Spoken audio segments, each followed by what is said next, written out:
Hola a todos. Vamos a seguir con la serie. Nosotros venimos hablando acerca de las vírgenes y el aceite. Y sobre todo creemos que viene el amado, ¿verdad que sí? Nuestro amado viene, como dice la canción de Brunet. Miren, no hay nada más importante en esta vida que tener pasión por Jesús. Es lo único que importa, que ustedes estén apasionados por Él. Jesús lo es todo, lo llena todo, es la plenitud absoluta de todo. Y realmente necesitamos estar completos en Él, entender la plenitud de Jesús. Y nosotros hablamos, el sábado que estuve, hablamos sobre intimidad, ¿verdad? Hablamos sobre comunidad y hablamos sobre quebranto, ¿verdad? Y sé que a todos les gustó el quebranto, ¿verdad que sí? Y hoy vamos a hablar de los otros 3 puntos, porque se acuerdan que les dije que eran 6 y no los iba a dar todos, porque si no, no íbamos hasta las 12 de la noche. Así que, y hay algo que, bueno, que como les digo, en este proceso de mudanza Dios viene trabajando y hablándome. Y el proceso de ordenar es muy complicado, es muy difícil. Entonces miren esto, cuando nosotros, a medida que Cristo se acerca a su venida o a reencontrarse con la iglesia, por decirlo de alguna manera, Dios promete un crecimiento en 3 áreas. Nosotros hablamos de 3 puntos, ¿verdad? De intimidad, comunidad y quebranto. Y esas 3 provocan 3 cosas que sí o sí debe haber como aceite en nuestras vidas si queremos recibir al Señor. Entonces, hoy vamos a tocar el primer punto, digamos que sería el 4, ¿ok? En el entendimiento. Entendimiento. Ahora voy a explicar esto. Vamos a leer Deuteronomio capítulo 12, verso 1, 2 y 3, dice así: estos son los decretos y las ordenanzas que debes asegurarte de obedecer cuando vivas en la tierra que te da el Señor, Dios de tus antepasados. Obedeceros todos los días de tu vida. Cuando expulses las naciones que allí viven, deberás destruir todos los lugares que rinden culto a sus dioses sobre las cimas de las montañas, cerros y debajo del árbol frondoso. Destruye sus altares y destroza sus columnas sagradas. Queman los postes dedicados a la diosa Asera y derriba los ídolos tallados y borra por completo el nombre de sus dioses. Dirás, ¿qué tiene que ver esto con entendimiento? Bueno, ahora vas a ver. Es sumamente importante comprender algo. Cuando nosotros queremos acercarnos más a Jesús y tener un aceite que lo reciba, que lo espera a Él, uno de los motivos por los cuales el aceite se suele apagar o se suele drenar o solemos quedarnos sin esa luz es porque nosotros estamos alumbrando en el lugar incorrecto. Si primero no limpiamos lo externo en el sentido de a dónde estamos yendo, a dónde nos estamos posicionando, lo que estamos construyendo, si no cambiamos lo que es por costumbre, lo que está ahí establecido como una verdad, como una estructura, si no lo derribas, no puedes hacerle frente. Por ejemplo, hay personas que quieren emprender un matrimonio, un día van a casarse con alguien, ¿no? Entonces van a sufrir mucho si hay ciertas estructuras, patrones de comportamiento y adicciones a ciertas cosas que si no se suelen sacar antes de hacer algo nuevo, van a sufrir las consecuencias cuando estén casados. Si un esposo que quiere amar a su esposa no abandona la pornografía antes de casarse, va a sufrir las consecuencias. Ambos van a sufrir las consecuencias. Y así con varias cosas. Entonces, para poder tener entendimiento, nosotros tenemos que derribar todo falso conocimiento. Para poder crecer en entendimiento, y ahora vamos a ir viendo más acerca de esto, pero para poder crecer en entendimiento hay que derribar los falsos conceptos. Yo no puedo recibir un entendimiento más profundo de Jesús si antes no quiebro los que tengo que están equivocados y me han llevado a oscuridad, a esclavitud, a dolor. ¿Se entiende? Porque si eso no pasa, no puedo recibir un verdadero entendimiento. Jeremías 23:20 dice así: no se apartará el furor de Jehová hasta que lo haya hecho, hasta que lo haya cumplido, los pensamientos de su corazón, porque en los postreros días lo entenderéis cumplidamente. ¿Qué significa eso? Significa que todo lo que Él habló en los días de su venida lo entenderemos por los hechos, viéndolo, cumpliéndose. Entonces, para poder ver todo lo que Dios tiene para nosotros tenemos que cambiar el concepto de Jesús. Concepto que si nos enseñaron bien correcto, pero si nos enseñaron de manera incorrecta, tenemos un problema. Las novias, las vírgenes, por decirlo de alguna manera, se duermen esperando al novio, ¿verdad que sí? ¿Y qué pasa en el verso 20? ¿Se acuerdan que hablamos del capítulo 25? ¿Qué pasa cuando ellas vuelven? Ellas le golpean a Jesús y le dicen: Señor, ábrenos. ¿Y él qué le dice? No os conozco. O sea, no os conozco. Esa expresión es tremendamente fuerte, porque quiere decir que ellas estaban esperando a alguien incorrecto, que ni siquiera él las conoce y ellas no lo conocen. Tenían un entendimiento equivocado acerca de quién es él. Por eso él no las conocía, porque se pasaron toda la vida preparándose de alguien que no conocen. Y cuando hablamos aquel sábado, no saben lo triste que es no conocer a alguien, no conocerle a él. Dice: no os conozco, no os conozco. Vuestro entendimiento acerca de mí está equivocado. Acá podría hablar millones de conceptos equivocados acerca de Jesús, pero no me da la noche.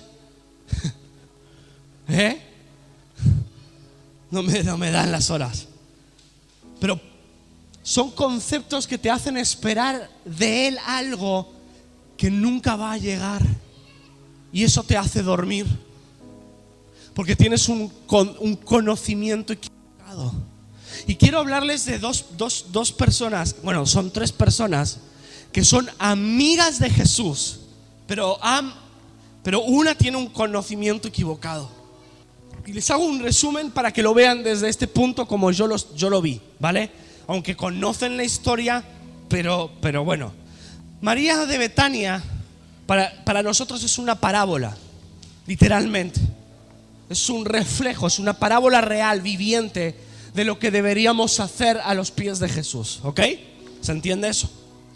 Ella es una parábola. Creo que Jesús podría decir de esta manera: y la adoración hacia mi persona es semejante a una mujer de Betania que derramó, de la misma manera derramen ustedes sus vidas delante de mí. Es una parábola. Jesús dijo: cada vez que yo predique, se hable de mí, van a tener que nombrarla. El evangelio es completo cuando hablamos de María. Imagínense la importancia, ¿no? Ahora bien, ¿por qué les digo esto? Porque este es el final.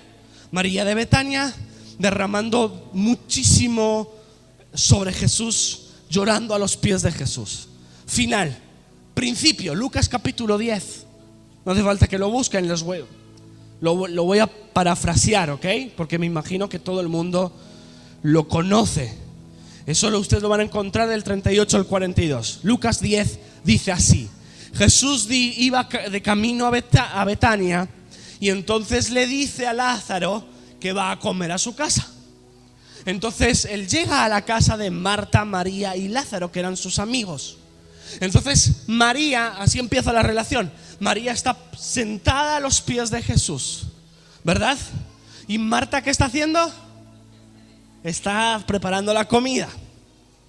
Y entonces en un momento Marta dice esto: Jesús, ten consideración de mi vida. ¿No ves que mi hermana no me está ayudando? La vaga está tirada ahí a los pies tuyos y no me ayuda en todo lo que tengo que hacer. Y Jesús le contesta: Marta, Marta, turbada y afanada estás. Ella escogió la mejor parte. El entendimiento es sumamente importante. Marta está sirviendo a Jesús, ¿sí o no? Lo está sirviendo. Pero María lo está conociendo, lo está entendiendo. Esa pequeña diferencia hace mucho ¿Por qué? Porque mientras uno tiene el concepto que estar bien con Dios es servirle a Él, otro está teniendo el concepto que estar a los pies escuchando a Jesús es más importante que servirle. Es más importante tener intimidad con Jesús a los pies de Él para entenderlo bien que servirlo aquí arriba o en cualquier área. Es abismal la diferencia. Pero se nos ha metido un falso entendimiento.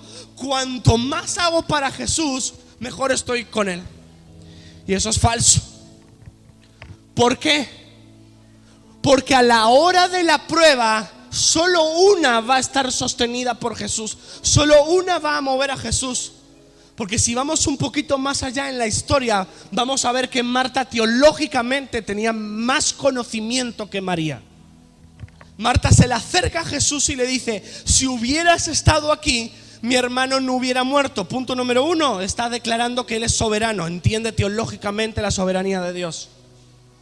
Tiene entendimiento, pero no le está moviendo un pelo. ¿Sí? Tiene ese conocimiento.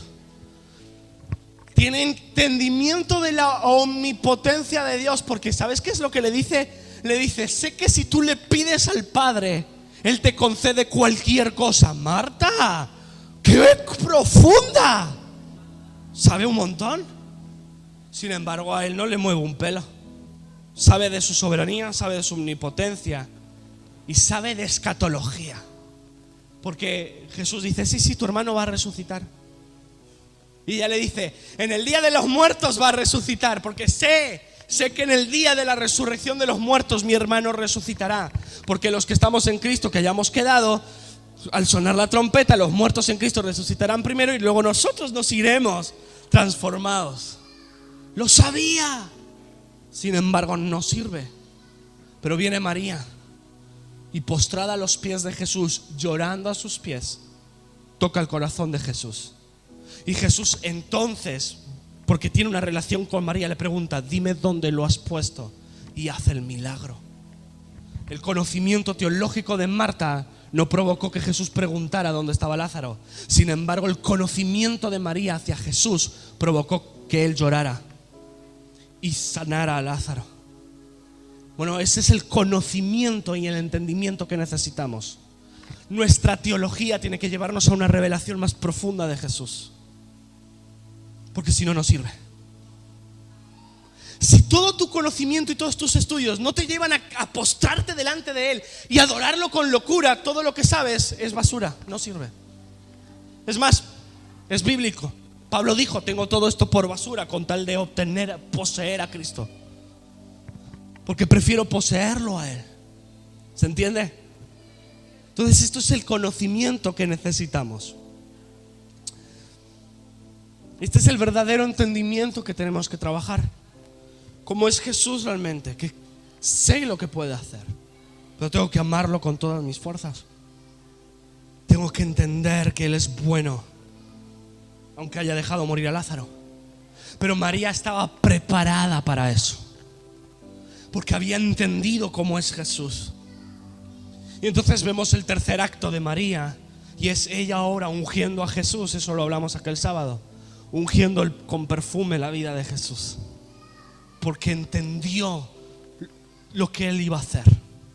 No vemos a Marta, no vemos a Lázaro resucitado, vemos a María. María siempre escogió la mejor parte. Siempre. A mí me encantaría tener la mitad del corazón que tiene María. El día que vaya al cielo y la conozca, realmente va a tener honores muy altos. Porque cada vez que esta muchacha aparece en la Biblia, aparece haciendo algo tremendamente trascendental acerca de Jesús. En Jesús. Tenía un entendimiento completo de Jesús. Dios invita nuestras vidas a conocerlo de esta manera, a entenderlo de esta manera. Es necesario. Porque si no, cuando vengan los procesos más difíciles, vamos a naufragar en la fe. Digo, ¿qué estrés? Pregúntale a Marta si el estrés de haber perdido a su hermano era comparable al estrés de preparar la comida ella sola. Te va a decir: oh no, qué estúpida fui esa noche. Fui muy torpe. perder mi paz por tener que cocinar esa noche sola, comparado a perder a mi hermano, el sustento de nuestro hogar. No tiene comparación, pero Marta no estaba preparada. Marta nunca se preparó en entendimiento. ¿Por qué? Porque la venida de nuestro Señor es en la noche más oscura. Significa que es en el momento más difícil y complicado en el que va a atravesar la iglesia. No va a ser sencillo. Van a ocurrir cosas difíciles y vamos a afrontar cosas difíciles. Si yo no tengo el entendimiento completo de Jesús ante las adversidades, no solo me quedaré dormido, me quedaré sin aceite, insuficiente para recibirlo. Porque la noche pesa, porque es difícil. Entonces, es importante entender que necesitamos que Dios abra nuestro entendimiento, que Dios abra todo nuestro entendimiento, para conocerle a Él de verdad, para verle a Él de verdad, como María logró verle.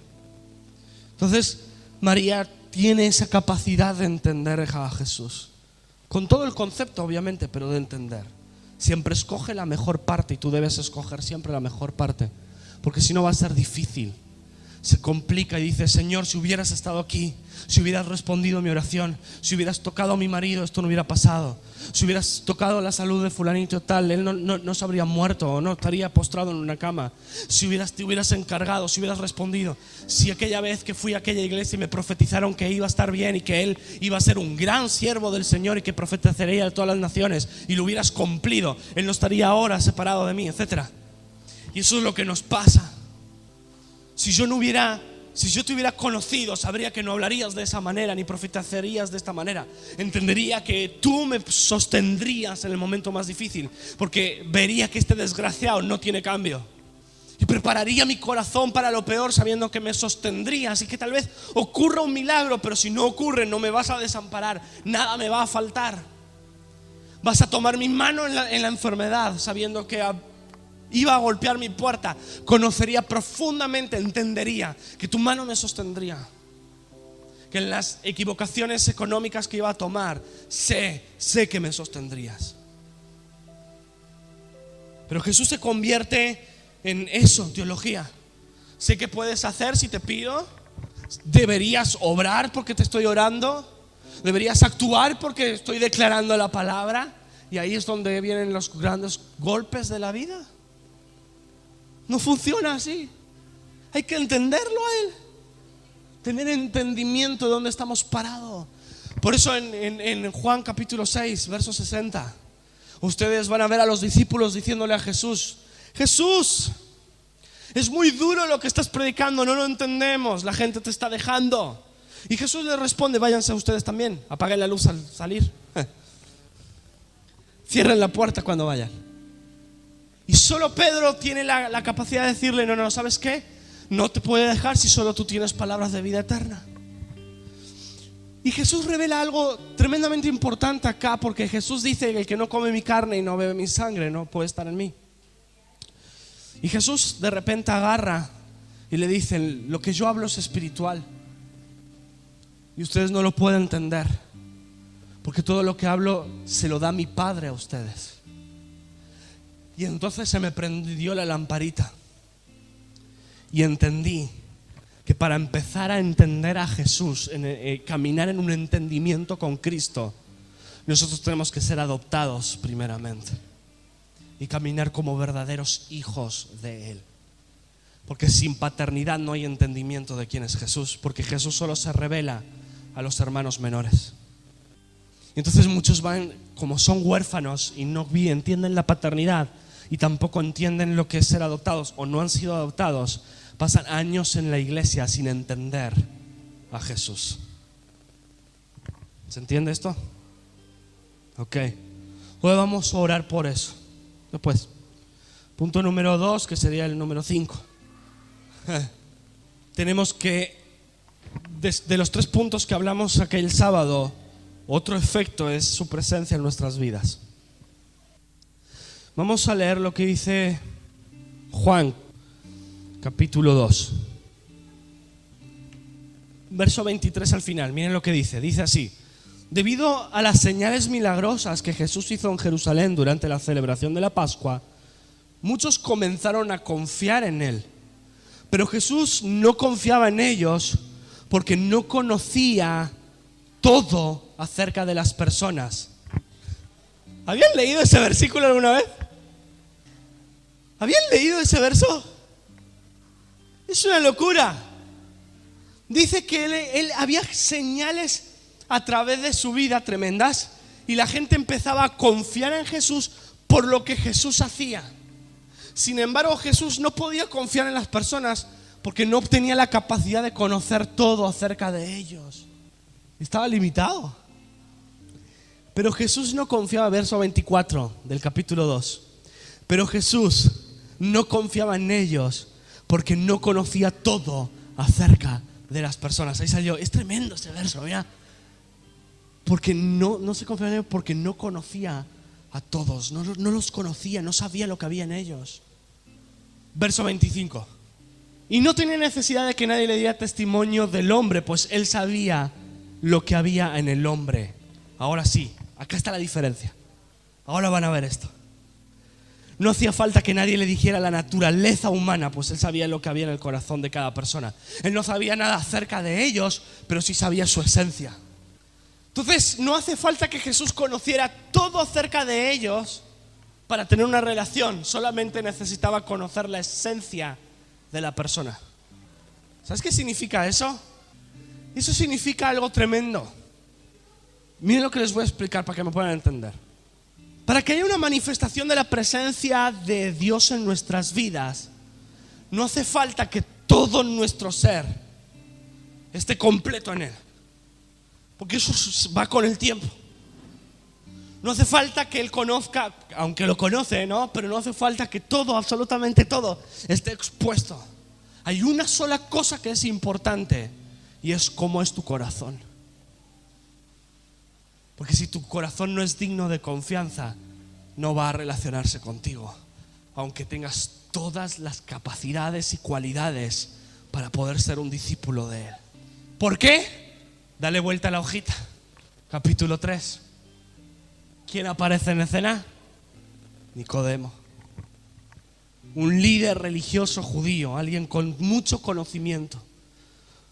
Fue a hablar con Jesús y le dice: sabemos que eres enviado por Dios por todo lo que haces. Forma parte de ese grupo. Confiaba en Jesús por lo que Jesús hacía. Las señales, los milagros, todo lo que haces, sé que Dios está contigo. Y te dice Jesús: de verdad te digo, a menos que nazcas de nuevo, no puedes ver el reino de Dios. Qué bueno que identificas que lo que hay en mí es de Dios, pero lamentablemente Dios no puede estar en ti, yo no puedo estar en ti si no naces de nuevo. Tienes todas las capacidades, querido Nicodemo, sin embargo tu corazón debe nacer de nuevo. No puedo habitar en él. Ahí está la explicación de esos versos, ¿entienden?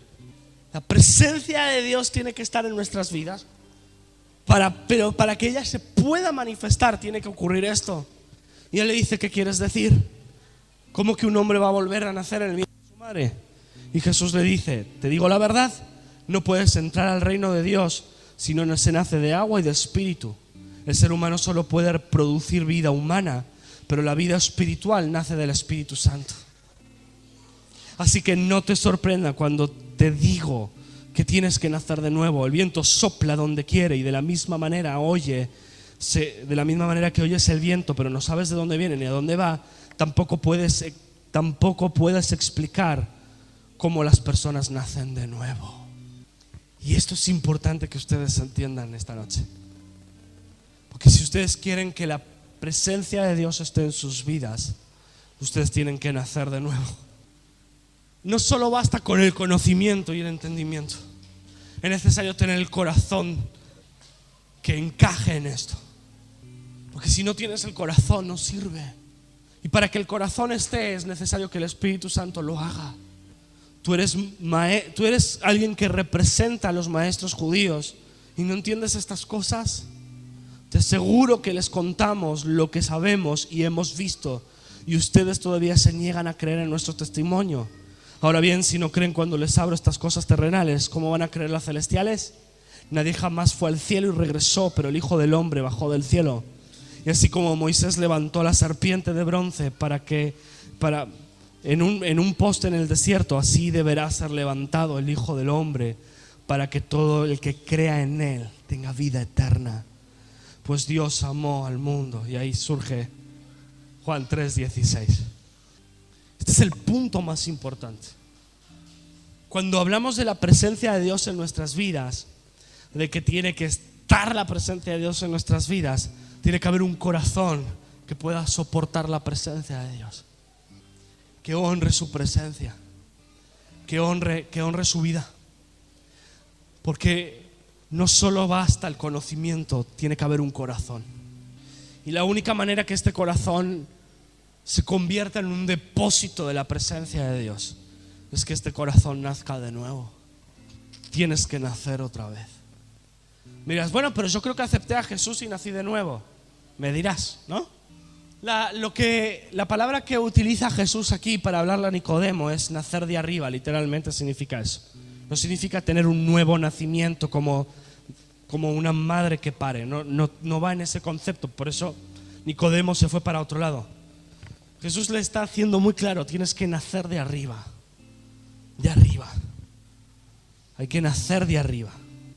Entonces, todo lo que tiene que ver con Jesús procede de un lugar espiritual. Todo lo que necesitas de parte de Dios está en un lugar que procede del Espíritu Santo. Para yo entender esto, vamos a leer los versos donde Jesús va a terminar de hablarle a Nicodemo. Y miren esto. Después de Juan 3:16, ¿no? Dice esto. Verso 20 dice así: todos los que hacen el mal odian la luz y se niegan a acercarse a ella, porque temen que sus pecados puedan ser descubiertos. Pero el que hace lo correcto se acerca a la luz, para que otros puedan ver que están haciendo lo que Dios quiere, o puedan ver que Dios está obrando en lo que Él quiere. Esa frase es importante, porque Jesús termina de charlar con Nicodemo diciendo esto: el corazón que nace de nuevo es aquel que no teme ser expuesto en lo que es. Los que odian la luz detestan que sus pecados salgan a la luz, porque están cómodos con sus pecados, están cómodos con esto. Sin embargo, los que aman la luz, los que nacieron de nuevo, se exponen a Dios sin problema, porque saben que están haciendo lo que Dios quiere, porque lo que Dios quiere es transformar nuestras vidas. De tal manera, por eso lo dice, de tal manera amó Dios al mundo, que como esa serpiente puesta en un madero, todo el que la vea va a ser salvo, será salvado de sus pecados. El corazón que no nace de nuevo teme a esa exposición, pero el que nace de nuevo sabe que es la esperanza más grande que existe, que Él vea mi adulterio, mi odio, mi robo, todo lo exponga delante de Él, y esa luz transforme por completo mi vida, porque entonces voy a poder ser un vaso lleno de su presencia, para que todos puedan ver lo que Dios hace. Así nace un corazón. No tiene miedo a ser expuesto, sino que confía que después de ahí habrá algo tremendo. ¿Entienden o no? Así sé si soy salvo o no. Si eso no ocurre, no has sido salvado. Tienes que nacer de nuevo, porque amamos eso. Amamos que Él transforme. La obra de Dios es la transformación de mis pecados al exponerme ante la serpiente que se pone. Saben que la palabra serpiente de bronce utilizada en Éxodo, a la que Jesús hace referencia, es serafín ardiente de bronce. A ese serafín ardiente que lo consume todo. Porque dicen, Dios es fuego consumidor, por supuesto, pero no para destruirte, sino para que seas un depósito de su gloria. Y el último punto, después de esto, la gran comisión. Es imposible no hablar de Él después de esto. Cuando conoces a Jesús de tal manera, vas a hablar de Él como nunca y vas a tener la capacidad de mostrarle a Él. ¿Cuántos les gustaría tener la capacidad de mostrar a Dios? Con poder, de verdad, no como un cuento, sino una realidad fuerte. Miren esto, hay un Hay un modelo en los que van de camino en Maús. ¿Se acuerdan de esta historia? 2 discípulos están huyendo y se están yendo a Emaús, 11 kilómetros de distancia, a pie. Los 2 discípulos van de camino y ellos representan literalmente la iglesia del último tiempo. Es la iglesia que decide irse, que decide abandonar porque se complica la cosa. Ellos están tristes por las circunstancias, ¿ok? No saben cómo gestionar la presión del gobierno ni la crisis que están enfrentando. Están entrando en una dinámica complicada y difícil. Tienen los ojos velados, aunque están caminando con el maestro. No lo pueden reconocer ni ver, aunque él les está hablando. Ignoran los planes del Señor y desconocen por completo lo que él iba a hacer. Es la iglesia del último tiempo. Puede estar el Señor caminando al lado y ni se enteran. Es más, lo expulsan de la iglesia. En esta historia vemos cómo Dios literalmente trata de hablarles desde las escrituras más antiguas hasta las últimas, de cómo todo se cumple en Él. Y hay algo que me llama la atención porque ellos dicen: ardía nuestro corazón cuando Él hablaba con nosotros. Ardía, pero no lo podíamos ver. Ardía, pero no lo podíamos percibir. Bueno, dirás, ¿qué tiene que ver esto con la gran comisión? Me dirás, ¿no? Ya verás, hay algo importante acá. Les leo. Sucedió que mientras hablaban y discutían entre sí, Jesús se les acercó caminando. Mas los ojos de ellos estaban velados para que no lo conociesen. Y les dijo: ¿qué hablan entre ustedes mientras caminan? ¿Y por qué están tristes? Jesús percibe la emoción de ellos mientras hablan.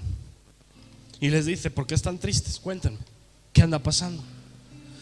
Y le dice uno que se llamaba Cleofas: ¿eres tú el único forastero en Jerusalén que no sabe lo que pasó en estos días? Jesús le dijo: ¿qué cosa? Y ellos le dicen: Jesús el Nazareno fue varón profeta, de poderosa obra, palabra delante de Dios y de todo el pueblo.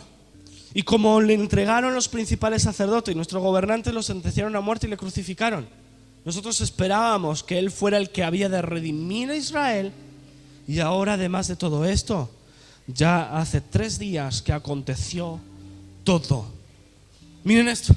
Dirás, ¿qué tiene que ver todo esto con la gran comisión? Muy sencillo. Para que haya una gran comisión, nosotros tenemos que tener nosotros tenemos que tener una perfección de lo que es Jesús. Estos tipos dicen que era un profeta grande en obras, delante del Señor, Dios estaba con él. Sin embargo, quitaron lo más importante. No es el Mesías. Pensamos que era el que redimiría, el Mesías, pero no lo es. Ya hace 3 días que ha muerto. Si tú y yo queremos hacer la gran comisión, el gran punto y más importante es que Jesús es el Mesías. Eso significa que Él es el que puede sacar nuestras vidas del infierno a su luz. Nada puede hacerlo. ¿Saben cómo evangelizan la mayoría de las iglesias? ¿Cómo lo hacen? Pónganme ejemplos. Con miedo. El gran porcentaje es miedo. No funciona eso. Porque si tú tienes que hacer algo para poder ser salvado, entonces Él es un gran profeta, alguien bueno en obras, que tiene cosas delante de Dios, que si haces lo que Él quiere, entonces recibirás el beneficio de la salvación. Y eso no es ser un Mesías. Un Mesías es el que te salva para después decir lo que tienes que hacer, pero ya has sido salvado y ya no la pierdes. Y ellos pierden esa perspectiva. Por eso la iglesia se cansa y no hace bien su gran comisión, porque Jesús es eso. Es el que va a sacarte la pobreza, va a sanarte de la enfermedad, etcétera. No. Él es el Mesías, el que te transporta de un reino a otro. Y después vemos todo lo demás. Pero cuando yo tengo entendimiento de Él y soy un depósito de su presencia, empiezo a mostrar al Mesías como es. El que puede transformar tu vida, el que transforma tu vida. Te saca de un reino al otro y luego vemos todo lo demás. Pero Él tiene la capacidad de redimirte. Y redención es algo que no puedes lograr. Redención es el que Él te compra y Él te da la libertad sin que tú puedas pagarlo ni dar nada a cambio, aunque vivas agradecido el resto de tu vida. No puedes ser redimido. Un esclavo no se redime a sí mismo. Ese es el primer punto que entendemos. Pero dos, Jesús empieza a perfeccionarlos en la palabra. Como cambia el entendimiento y ahora eres un depósito de su presencia, empiezas a comprender la palabra, porque entonces Él les dice: oh, insensatos y tardos de corazón para creer lo que los profetas han dicho. No era necesario que el Cristo padeciera estas cosas y empezó a hablarles de las Escrituras. Ahora empezó a perfeccionarlos en lo que estaban leyendo. ¿Sabes? El problema es ese: el aceite se apaga cuando tú no eres perfeccionado en las Escrituras. Las entiendes tan para el pip, para los tomates. Bueno, iba a decir pues, ya. Lo entiendes tan mal que eso provoca en nosotros muerte. Y Él les empieza a perfeccionar en las Escrituras para que empiezan a comprenderlo como Él es de verdad. Y por eso su corazón empieza a arder. El día que leas las Escrituras y tu corazón arda, es el día que correctamente las estás leyendo. Hasta entonces siempre hay un concepto equivocado. Si tú crees que es todo lo que dice la Biblia son prohibiciones para no vivir la vida, para no gozarla, entonces tienes un problema. Si crees que todo lo que ahí dice es algo difícil y una carga pesada de cumplir y que no sé quién va a salvarse porque no, tienes un problema. Esto provoca pasión, no deseos de huir. Y Jesús despierta un hambre en ellos tan profundo que al llegar a la aldea, Jesús hace esto. Miren lo que es Jesús. Jesús en nuestras vidas es tan precioso que le empieza a hacer esto, ¿no? Lo que les vengo diciendo más estos puntos, que cuando ya provocó un poco de hambre dice: bueno, muchachos, nos vemos, ahí me voy. Y ellos le dicen: no, quédate con nosotros, por favor, quédate a cenar, quédate con nosotros. Y él dice: ay, bueno, está bien. Se hizo nomás Jesús para ver, ¿viste? Como, bueno, está bien, me quedo. Y se queda con ellos. Y entonces tomó el pan y lo partió y sus ojos fueron abiertos en el momento que partió el pan, porque les recordó hace 3 días en la Santa Cena cómo Él partió el pan. Y entonces lo vieron. Y entonces al verlo, Él desapareció de su vista. Y ese es el punto más importante, porque una vez que el entendimiento se abrió y experimentaron su presencia, fueron enviados a anunciar el verdadero evangelio. Una vez que tú experimentas, tu entendimiento se abre, experimentas su presencia porque te conviertes en un depósito, sí o sí vas a hablar de Dios. Sí o sí vas a hablar de Él con locura, con pasión, con fuego. Vas a hablar de Él, porque es lo que provoca Jesús. Y esto es lo que necesitas para mantener el aceite. La iglesia que Jesús recibe no hace la gran comisión por obligación ni por teoría. Lo hace porque en su corazón empezó a arder.